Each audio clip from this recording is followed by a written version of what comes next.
Kung yun lang ang problema at lagi nating iisipin.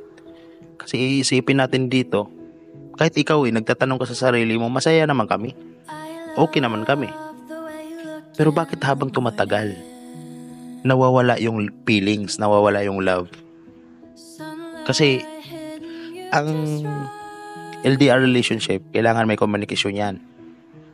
Kailangan talaga may communication. Hindi ito ibig sabihin na, ay, busy ako sa trabaho, mamaya na kita pwede kausapin. Hindi yon. Malabong ano yon.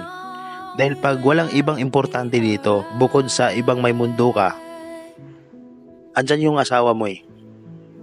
Kung ano yung nararamdaman mo, ganun din naman nararamdaman niya. Yung alam mo yung tipong pag natulog ka sa gabi, iniisip mo siya, ganun din siya. Kasi parehas kayong magsama dati, tapos biglang nagkahiwalay ng 2 years.